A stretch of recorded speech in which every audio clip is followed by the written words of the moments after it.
Bismillahirrahmanirrahim. Wahfadhu wal ahli wal auladi anfik wa'allimhum fadzaka muhattamu. Wahfad lan ngreksa sapa sira wal ahli ing pira-pira hake bojo wadon wal auladi lan pira-pira anak. Anfik rupane awe nafkah sapa sira wa'allimhum lan mulang sapa sira ing ahli wal aulad. Fadzaka mongko utahe mengkono angkat wa'alim iku muhattamun diwajibake. Masyubhatu situna, ini udah cabang iman yang nomor 60, iku khidzuhu kezaujati, menjaga hak-haknya istri, wal auladi dan anak-anak. Ini bagi yang udah beristri dan beranak. Fayajibu ala rojuli nafaqatu zaujatihi, maka wajib suami itu memberi nafkah kepada istrinya. Bitamkini sebab ngungangake, sebab tamkin atami kang sempurna. Tamkin itu adalah menyumanggaaken gitu. Mari mas, gimana, mau butuh apa, itu tamkin, mempersilahkan atau gimana ya, memapankan lah, mapan. Bihasbil qadari alaiki bihi. Nah ini ya sekedar kira-kira yang patut untuk sang suami tadi.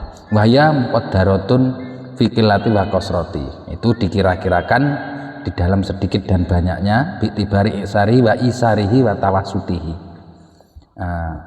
Ya sesuai dengan kemampuannya zauj tadi, kemampuan suami.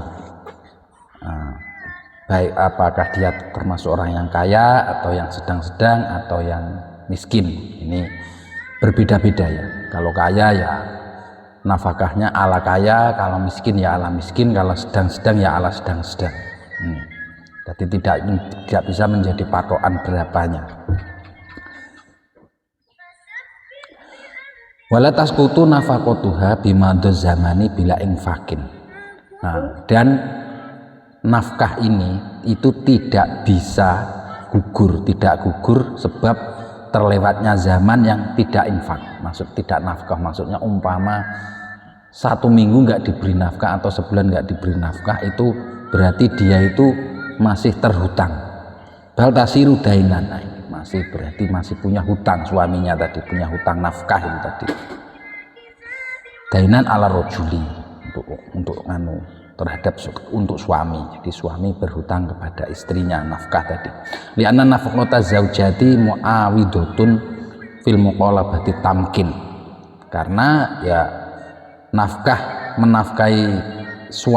menafkahi istri itu jadi gantinya untuk tamkin tadi, untuk memapankan diri tadi, untuk menyumbangkan, siap sedia lah. Bikhilafi nafaqatil qaribi, beda dengan nafkahnya untuk kerabat. Fa inna tasqutu bidzalika, kalau untuk kerabat zaman yang enggak diberi nafkah itu enggak jadi hutang. Nah itu beda kalau kerabat, karena kalau kerabat kan hanya untuk menolong, li'annaha mu'awanatun, karena itu hanya menolong. Kalau kerabat itu menolong, kalau istri itu kewajiban. Jadi kalau kewajiban, kalau enggak diberi nafkah berarti terhutang. Nah itu peringatan bagi para suami. Wa yajibu ala rajuli aidan ta'limu zaujatihi ma tahtaju ilaihi minal furudi ibadati wa sunaniha. Dan wajib untuk suami juga itu mengajarkan istrinya apa-apa yang dibutuhkan dari yang fardu-fardunya ibadah dan sunnah-sunnahnya juga. Min toharotin, termasuk bersuci, wasolatin dan sholat, wazakatin dan zakat, wasaumin wahajin dan puasa dan haji, wa mayata'alaku bil khaiti, dan yang berhubungan dengan khaid itu harus dipelajari. Ini khaidnya ini berapa hari biasanya, ini khaid atau bukan, ini keharaman di waktu khaid apa saja. Nah itu harus tahu, harus diajarkan kepada istrinya. biar apa ya, ini kalau masalah haid itu karena apa namanya berhubungan dengan ibadah, jadi harus diperhatikan. Walaisa lahu durbuha ala tarki sholati wa nahwiha. Suami tidak boleh memukul istrinya karena meninggalkan sholat dan sejenisnya.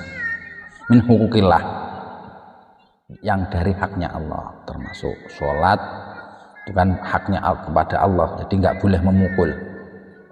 Khilafan Ibnul Barozi, nah ini beda sama ulama Ibnu Barozi. Kalau Ibnu Barozi kalau nggak sholat dipukul, tapi kalau di sini enggak. Bal yaktasir alal amri bi khilafi huquqi nafsihi. Bal yaktasir alal amri, kalau apa meringkas untuk diperintah, yang penting istrinya diperintah. Kalau dia nggak mau sholat, nggak mau apa, ya udah. Bi khilafi huquqi nafsihi, beda dengan haknya zauj tadi. Haknya suami beda lagi itu. Wahya syianatu nafsiha, kalau haknya suami itu harus dipatuhi, kalau enggak ya dipukul, tapi mukulnya tidak sampai melukai, tidak sampai menyakiti lah, hanya untuk pengajaran saja. Wahya syianatu nafsiha, menjaga dirinya, maksudnya dirinya zaujah tadi, min antuati'ah farsyahu huirahu, dari lelaki lain di tempat tidurnya, maksudnya nggak boleh selingkuh, dijaga. Bapak. Wal ikhtijabu an ru'yati ajnabiyin, dan menjaga dari bikin apa aling-aling, bikin satir, bikin apa namanya tutup dari laki-laki lain yang ajnabiyah. Bisyai'in min badaniha, dari badannya ditutup, dijilbabin. Mimma yahrumu nazruhu, yang ditutup apanya, apa-apa yang dipandang itu haram, jadi wajib ditutup. Wa tarku muthalabatiha, dan meninggalkan menuntut istri, bima fauqal hajat, dari apa-apa yang di atas kebutuhan. Nggak boleh menuntut istri yang di luar hajat, yang tidak diperlukan. Wa ta'affufiha antanawuli mal haram, dan menjaga dari harta yang haram, dari memperoleh harta yang haram. Tidak boleh istrinya disuruh harta yang haram, memperoleh harta yang haram. Fayajuzu darbuha bitarkitil kalhuquq, maka boleh memukul kalau meninggalkan hak-haknya zauj tadi, haknya suami. Wajibu aidon ayyu'allimaha wujubat ta'ati zauji, dan wajib untuk suami itu mengajarkan wajibnya taat kepada suami, karena taat kepada suami itu yang memang diwajibkan ya, baik itu dari apa namanya sabdanya Nabi yang sahih itu ya, fima laisa bimaksiatin, yang bukan maksiat, tapi catatannya sesuatu yang bukan. Kalau maksiat enggak boleh taat. Wa yu'allimuha hurmatal kizbi, dan mengajarkan, suami mengajarkan kepada istrinya haramnya berdusta. Haram berdusta, harus diajarkan bahwa berdusta itu haram, enggak boleh, karena itu dosa dan mengakibatkan akan memberentek kepada sesuatu yang lain. Ala wujudil haidi awil qita'ihi, atas wujudnya haid atau putusnya haid, ila ghairi dzalika min umuriddin, termasuk haid atau mampetnya, atau udah berhenti, udah suci ya, maksudnya udah nggak haid lagi, itu harus ngomong jujur.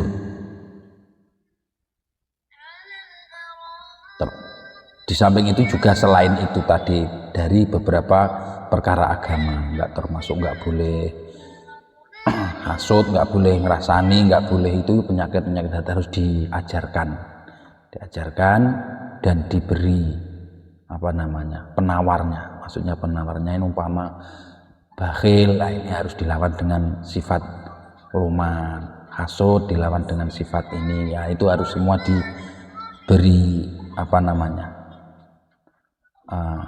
dikasih tahu ini penyakit dan dikasih tahu plus obatnya. Nah, itu biar enggak melakukan itu tadi, termasuk berdusta itu tadi, karena bahaya itu kalau enggak haid bilang haid, atau kalau udah enggak haid bilang udah haid bilang enggak haid, itu bahaya karena itu hubungannya dengan ibadah, baik ibadah mahdoh kepada Allah ataupun ibadah yang berhubungan dengan suaminya. Itu maka enggak boleh bohong, harus diajarkan.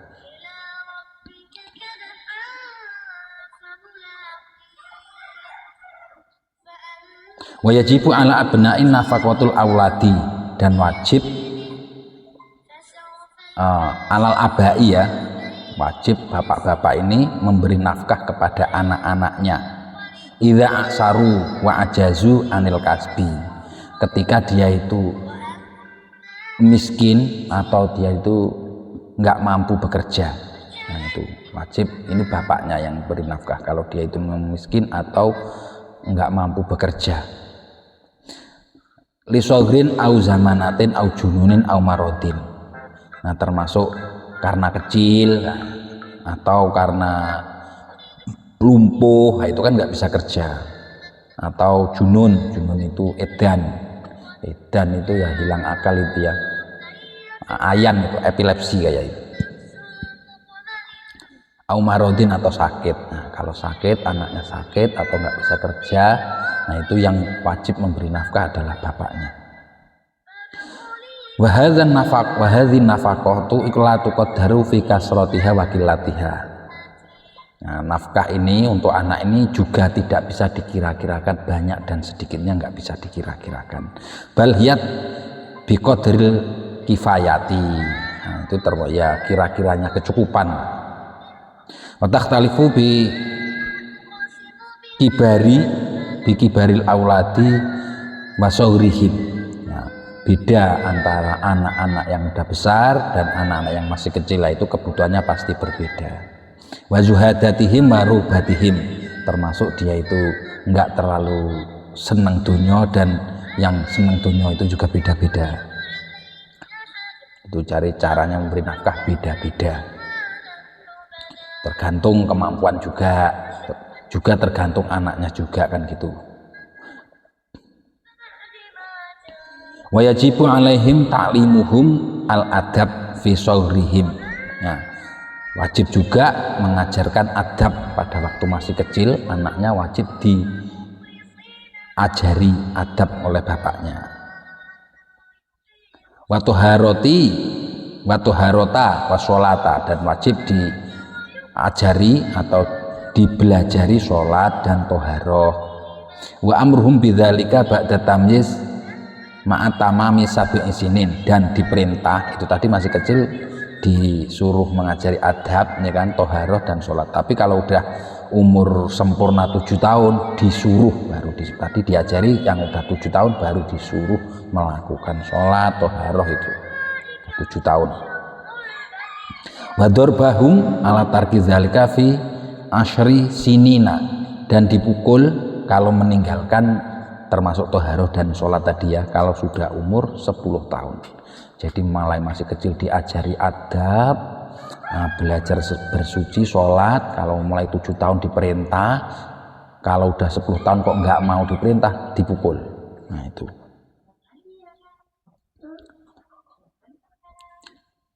Wa tahdzirihim minal kizbi wal fujuri, dan menakut-nakuti itu ya, mengancam itu ya, nggak boleh bohong. Wal fujuri, lacut itu adalah berbuat kerusakan, nggak boleh. Wal faksi, berbuat kejelekan. Wasarokoti, dan mencuri juga nggak boleh. Wa ghairi dzalika minal manhiyat. Itu termasuk diajarkan itu juga ya, jangan sampai mencuri, jangan sampai berbuat kejelekan, dan semuanya termasuk yang sifat-sifat yang dilarang, termasuk membunuh, minum arak, zina, apa saja itu banyak itu. Wa minal huquqi tahsinu ismuhum, termasuk hak-haknya anak itu membagusi namanya. Jadi namanya harus diberi nama yang bagus, jangan sekedar nama yang nggak bagus. Jadi kalau bisa mempunyai arti yang bagus. Contohnya ya Abdullah, itu kan nama-nama bagus itu. Ibtidahan wa taghayyuran. Nah, pertama-tama diberi nama bagus. Kalau jelek, udah terlalu jelek ya dirubah jadi yang bagus. Nah, itulah yang wajib untuk suami kepada istrinya atau kepada anaknya. Mudah-mudahan bermanfaat di dunia wal akhirah. Assalamualaikum warahmatullahi wabarakatuh.